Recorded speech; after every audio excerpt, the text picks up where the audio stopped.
Okey, baik. Kita sudah pun sampai ke segmen Cinta Negara. Hari ini fokusnya kita akan bercakap berkenaan perpaduan kaum yang perlu terus utuh dan juga dibina terutamanya sepanjang bulan kebangsaan ini. Ia merupakan satu perkara yang perlu kita terapkan sebagai rakyat Malaysia yang cintakan kepada negara. Perpaduan merupakan satu teras kepada pembangunan dan juga kemakmuran dan juga kestabilan negara kita. Jadi untuk kita memperincikan berkenaan topik kita perpaduan kaum perlu terus utuh ini, kita bersama dengan seorang tetamu kita secara dalam talian iaitu Dr. Vilashini Somiah, pensyarah kanan Fakulti Sastra dan juga Sains Sosial Universiti Malaya. Selamat pagi. Hai, selamat pagi. Terima kasih kerana sudi menjemput saya. Sama-sama, Doktor. Ceria pagi ini. Mungkin di kesempatan ini, Doktor boleh ceritakan terlebih dahulu apakah antara kunci utama untuk kita mencapai perpaduan yang utuh di Malaysia ini? Soalan yang baik. Sebenarnya perpaduan negara, kalau yang saya faham lah ya, berteraskan beberapa objektif ya. Yang paling kita kenal adalah perasaan patriotisme, kesetiaan, keharmonian.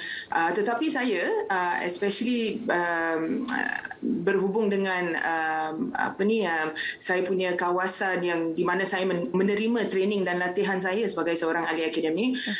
Kunci utama yang kita patut berfikir tentang adalah sesuatu yang dipanggil equity sosial ya. Equity sosial ini merupakan nilai-nilai sosial dari segi keadilan, kesaksamaan dan maruah di kalangan kumpulan sosial yang sangat berbeza. So ini sebenarnya sangat relevan bagi kita yang datang dari negara warga Malaysia ya. And that is why dia merupakan satu kunci utama yang harus berteraskan perpaduan negara ya, berasaskan sesuatu yang dipanggil equity sosial. Tetapi saya faham bukan senang untuk kita memupuk semangat perpaduan negara sekiranya tiada strategi yang mampan, dan oleh itu kita kena faham tanggungjawab kerajaan adalah sangat besar untuk merealisasikan teras-teras perpaduan negara seperti ini. Dan itu merupakan perkara yang sangat penting untuk kita berikan perhatian, dan baru-baru ini Amat Berhormat Perdana Menteri juga telah memperkenalkan pendekatan keluarga Malaysia. Walaupun kita semua datang daripada pelbagai latar belakang, namun kita semua perlu bersatu hati, bersatu padu di bawah bumbung keluarga Malaysia ini. Pada pandangan doktor sendiri, apa antara kaedah-kaedah terbaik untuk kita memperkasakan lagi semangat perpaduan dalam kalangan rakyat Malaysia? Adakah ianya perlu bermula melalui pendidikan formal sejak dari sekolah lagi, dan bagaimana, doktor? Well, terma keluarga Malaysia ini memang sangat hangat diperkatakan sekarang lah ya. Dan dia merupakan satu pendekatan yang digunakan kerajaan bagi merentasi sempadan agama, bangsa dan kaum. Sebenarnya ini bukan satu pendekatan yang baru lah. Boleh dikatakan pemimpin-pemimpin yang lepas sebenarnya juga menggunakan pendekatan yang sama, tapi menggunakan terma yang berlainan ya, boleh dikatakan.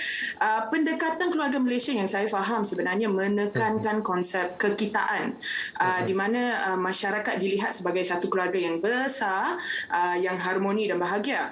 Tetapi bagi saya, dan saya biasanya mengatakan ini kepada pelajar-pelajar saya, adalah penting untuk kita selalu ingat bahawa di dalam satu keluarga yang besar itu terdapat berjuta-juta unit-unit keluarga yang kecil, dan kesemua unit-unit ini sedang mengharungi cabaran yang unik dan tersendiri ya, masing-masing.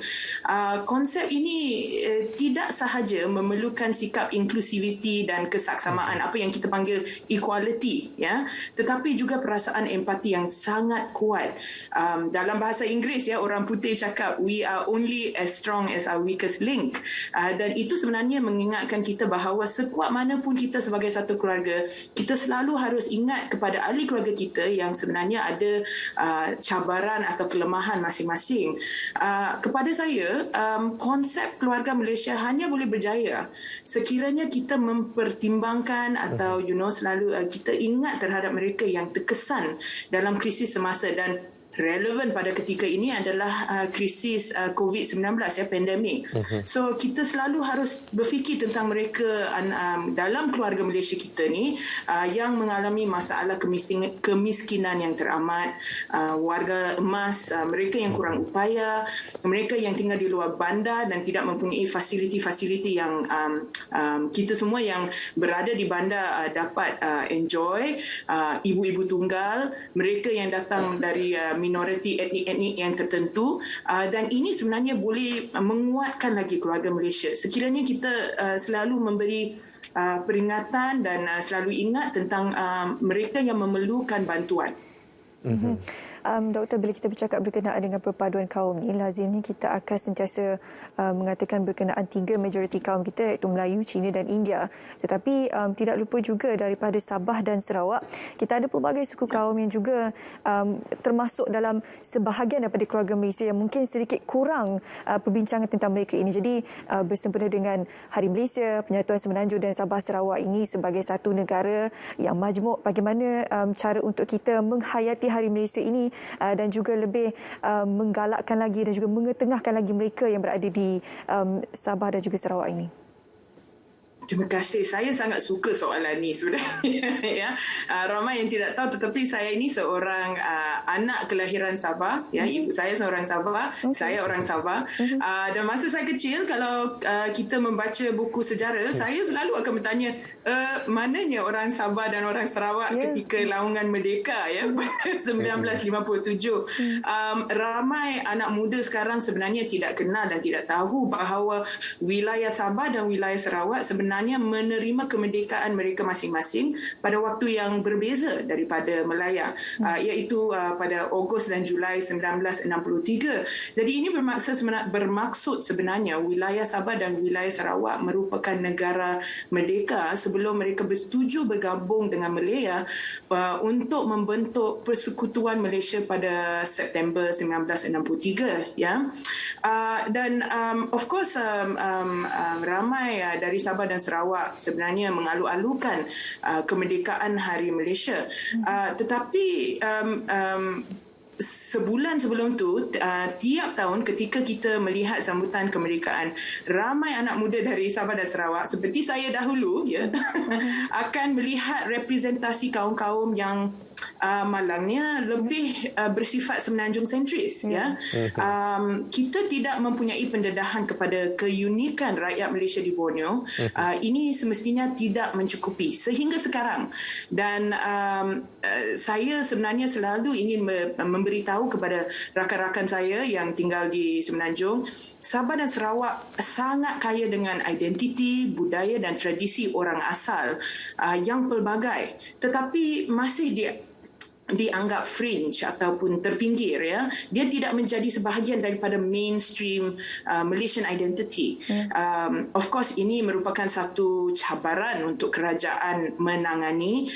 Dia memerlukan banyak masa untuk berbincang, mengadakan program-program khas untuk membawa budaya-budaya dan identiti ini kepada mainstream. Tetapi bagi saya ini juga menjadi satu latihan yang sangat unik kepada masyarakat Sabah dan Sarawak. Boleh dikatakan masyarakat Sabah dan Sarawak tidak senang tergugat dengan perbezaan. Ya. Kepelbagaian ini merupakan satu kekuatan bagi kita yang datang dari Sabah dan Sarawak. Dia bukan satu kelemahan. So biasanya kalau saya bercakap dengan rakan-rakan dari Semenanjung, saya selalu bercakap banyak yang boleh belajar daripada pendekatan inilah. Saya suka dengan pernyataan doktor. Kepelbagaian merupakan satu kekuatan bagi kumpulan etnik ataupun masyarakat di Sabah dan juga di Sarawak. Dan juga pengalaman doktor sendiri sebagai seorang anak Sabah membesar di dalam komuniti yang sangat harmoni. Bagaimana kita boleh gambarkan keharmonian dan juga kesepaduan yang dimiliki oleh komuniti yang berbilang kaum di negeri Sabah dan Sarawak ini untuk kita tonjolkan model itu kepada seluruh kelompok di Malaysia, doktor? Of course, saya rasa dari segi memberi pengajaran untuk kita selalu berkongsi maklumat, dia merupakan situasi give and take. Saya rasa masyarakat yang tinggal di Semenanjung harus mempunyai satu inisiatif yang lebih mendalam untuk reach out, untuk bercakap, mempunyai inisiatif yang lebih besar, bercakap dan berbincang dengan ahli keluarga dari Sabah Sarawak, dan kita dari Sabah Sarawak pun harus membuka hati, bersedia untuk mengadakan perbincangan ini dengan hati yang terbuka.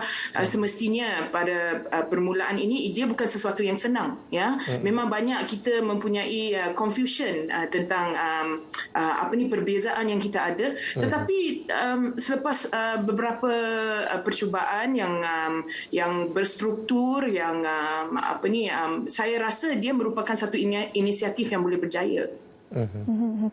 Mungkin sedikit pandangan daripada doktor berkenaan dasar perpaduan negara dan juga rangka tindakan perpaduan negara bagi tahun 2030, dan juga di pihak kerajaan juga, pihak kementerian kita ada satu portfolio yang khas sebelum ini yang mungkin boleh menunjukkan lagi Sabah dan juga Sarawak. Jadi bagaimana doktor melihat peranan yang dimainkan oleh pihak kerajaan ini untuk juga turut membangunkan dan juga memperkenalkan dengan lebih meluas tentang Sabah dan juga Sarawak? Dasar perpaduan negara dan rangka tindakan perpaduan negara 2030 ni panjang, dia punya nama dokumen ni. Jadi saya cuma akan panggil dia blueprint, dia blueprint perpaduan Malaysia. Dia merupakan satu dasar payung untuk memelihara perpaduan rakyat Malaysia yang baru sahaja keluar, dan dokumen ini sebenarnya bersifat strategi jangka panjang, dia dicipta untuk dijadikan panduan kepada semua pihak, tak kisah pihak swasta atau pihak kerajaan, dalam membentuk apa yang saya faham sebagai sifat perpaduan. Dan ada beberapa contoh dalam blueprint ini, salah satunya yang saya memang nampak dan saya sangat teruja adalah untuk menguatkan lagi peranan sekolah dan institusi pendidikan sebagai perantara integrasi, dan salah satu cara adalah untuk memberi penekanan kepelbagaian bahasa sebagai kenderaan yang lebih efektif dalam perpaduan. So ini sebagai contoh adalah untuk menggalakkan penggunaan bahasa Cina, bahasa Tamil, bahasa orang asal Sabah dan Sarawak. Saya harap bahasa orang asli juga eventually dalam kursus elektif sekolah, dan juga menekankan penggunaan bahasa Malaysia sebagai bahasa pengantara bukan sahaja di sektor awam tapi juga kawan-kawan kita yang bekerja di sektor swasta. Saya rasa ini sangat penting, pasal jurang di situ agak besar. Jurang-jurang lain yang juga wujud, yang blueprint ini sebenarnya ingin untuk mengecilkan adalah jurang sosial, jurang ekonomi yang sangat penting sekarang, because saya mengajar pelajar-pelajar saya online, adalah jurang digital, jurang pembangunan antara bukan sahaja komuniti tetapi juga antara daerah yang berbeza. So sebagai seorang akademik, saya memandang dan saya menerima usaha ini sebagai satu usaha yang sangat baik. Jika diimplementasikan dengan efektif, dia sememangnya boleh melahirkan sikap kesatuan yang lebih kuat lah. Tetapi saya juga harus mengatakan wujud juga beberapa kritikan terhadap blueprint ini. Salah satunya adalah blueprint ini pada ketika ini mungkin tidak cukup perinci tentang apa yang dipanggil mekanisme yang relevan untuk pihak berkepentingan, terutamanya NGO. And sebaik sahaja kita mengharungi pandemik ini, NGO sebenarnya memainkan peranan yang sangat-sangat besar dan sangat penting untuk menolong warga Malaysia. So sekiranya mekanisme ini tidak wujud untuk NGO dan CSO untuk membantu kerajaan dalam membina perpaduan, jadi dia bagaikan satu panduan yang tidak mencukupi. Satu lagi yang juga menjadi kritikan adalah mampukah blueprint ini membantu dalam memberi tumpuan yang sewajarnya terhadap isu-isu sensitif, especially isu diskriminasi yang dikatakan kerap diabaikan. So sekiranya blueprint ini mampu untuk masuk ke kawasan-kawasan yang sangat sensitif untuk memberi satu panduan yang terperinci tentang cara kita boleh bercakap tentang pelbagai cara diskriminasi yang wujud di mana-mana sahaja, dia semestinya akan membantu perpaduan. Jadi ini merupakan satu cabaran, of course, tetapi bagi saya kerajaan harus mempertimbangkan kekhawatiran ini sebagai kritikan yang membina lah. Menyentuh berkenaan diskriminasi seperti yang doktor sebutkan tadi.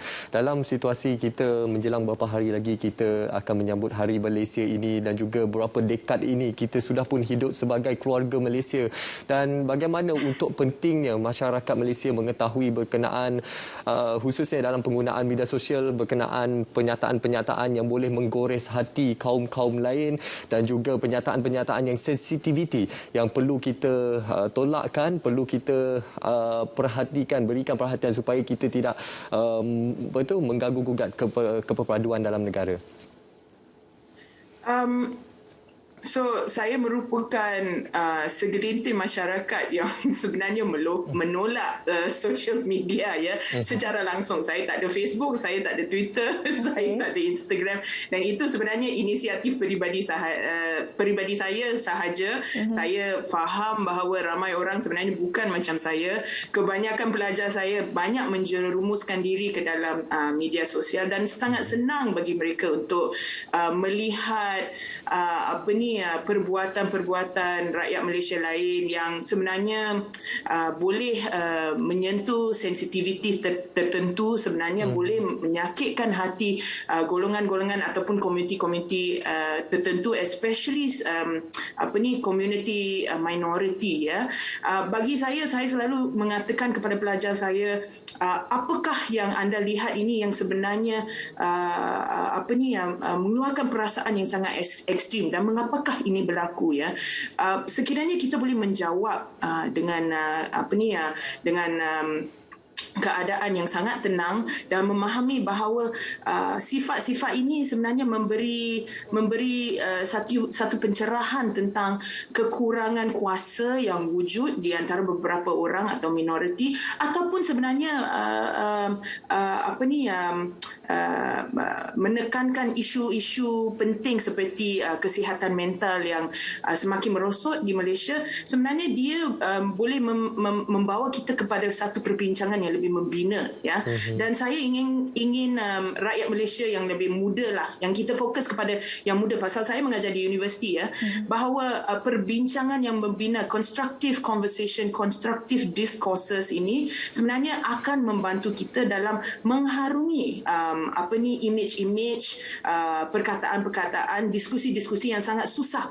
Ini merupakan satu setback bagi rakyat Malaysia pada ketika ini. Kita tidak tahu macam mana mengharungi perbincangan yang susah. Dan sekiranya kita sudah belajar format itu, saya rasa dia akan sangat membantu. Dan mungkin doktor juga boleh berikan sedikit pandangan dan juga pendapat bagaimana sebenarnya untuk kita menjelmakan perpaduan tersebut, terutamanya anak-anak muda yang berada di bangku sekolah. Ialah sebab sekarang ini masih lagi wujud sekolah-sekolah yang mungkin pada pandangan mereka, setengah mereka di luar sana, yang memisahkan antara kaum majoriti di Malaysia. Jadi bagaimana, apakah antara perkara yang perlu dilakukan untuk memastikan agar walaupun kita mempunyai sistem seperti itu, tetapi dalam masa sama perpaduan itu masih lagi terjalin? Saya rasa isu ini sekiranya kita sebenarnya mempunyai satu peluang yang sangat besar dan sangat hebat ya untuk berbincang tentang isu-isu perkauman, etnisiti dalam satu cara yang lebih produktif ya. Kalau kita melihat kepada negara-negara yang lebih develop, di mana seperti negara di Eropah ya, mereka mempunyai satu framework pengajaran di sekolah di mana kita membincangkan isu-isu perkauman ini atau isu interetnisiti ini dalam cara yang sangat saintifik. Dan sebenarnya juga dia memberi peluang kepada bukan sahaja satu naratif sejarah tetapi kepelbagaian dalam naratif sejarah untuk wujud. Saya rasa ini merupakan satu peluang bagi kerajaan Malaysia, bagi ahli-ahli akademik, pengajar di sekolah untuk mencari jalan di mana kita boleh berbincang tentang isu kaum, isu etnisiti dan juga isu oppression yang mungkin wujud pada suatu ketika dahulu dalam cara yang lebih tenang, dalam satu cara yang lebih kondusif, kerana walaupun perbincangan ini susah terutamanya untuk pelajar-pelajar yang lebih muda, tetapi sekiranya dimulahkan dengan pada umur yang lebih muda, dia membolehkan satu generasi rakyat Malaysia yang baru untuk membawa perbincangan ini ke kawasan pekerjaan, dalam industri mereka masing-masing, ke dalam komuniti keagamaan mereka masing-masing, dan juga memberi satu cara dan panduan yang baru kepada anak-anak mereka misalnya untuk berbincang tentang keagamaan tanpa menggunakan bahasa-bahasa yang boleh saya katakan sedikit kuno. Satu contoh yang saya gunakan adalah perkataan yang saya sendiri rasa patut diupdatekan, dikemaskinikan, adalah perkataan toleransi. Dan saya faham perkataan toleransi itu sangat-sangat mempunyai kuasa, mempunyai impak yang sangat besar. Saya sendiri dari masa kecil selalu mendengar toleransi antara kaum. Tetapi saya selalu cakap dengan rakan-rakan saya dan juga pelajar saya, bayangkan kalau kita dah kahwin ataupun kita ada boyfriend dan girlfriend, adakah kita akan cakap dengan mereka, you know what, saya sangat toleransi lah dengan awak. Saya rasa itu satu perkataan yang patut dikemaskini kepada satu pemahaman yang baru. Saya faham kepentingan perkataan toleransi pada satu ketika itu, tetapi pada ketika ini dia memerlukan satu semangat atau a new spirit untuk kita memahami keluarga Malaysia ini merupakan sesuatu yang baru di dunia digital, di dunia yang lebih moden, di mana Malaysia inginkan lebih banyak pembaharuan. Perkataan-perkataan seperti toleransi itu patut dibaca semula, difahami semula, dan kita patut mencari satu solusi yang lebih baru. Okey, baik. Terima kasih kepada Dr. Vilashini Somaya bersama kita hari ini untuk berkongsi berkenaan dengan topik kita, perpaduan kaum yang perlu terus utuh. Pastinya banyak harapan yang kita dapat saksikan daripada jawapan-jawapan yang diberikan oleh doktor sebentar tadi untuk memastikan agar perpaduan kita untuk terus kekal. Terima kasih sekali lagi kepada Dr. Vilashini. Terima kasih, Doktor. Terima kasih. Take care. Stay safe. Bye, everyone. Bye. InsyaAllah, itu satu perkongsian yang sangat penting untuk kita sampaikan kepada penonton. Sebenarnya kita menjelang beberapa hari lagi kita akan menyambut Hari Malaysia dan ia merupakan satu tarikh yang sangat signifikan untuk kita menyemarakkan lagi semangat cintakan kepada negara. Baik penonton,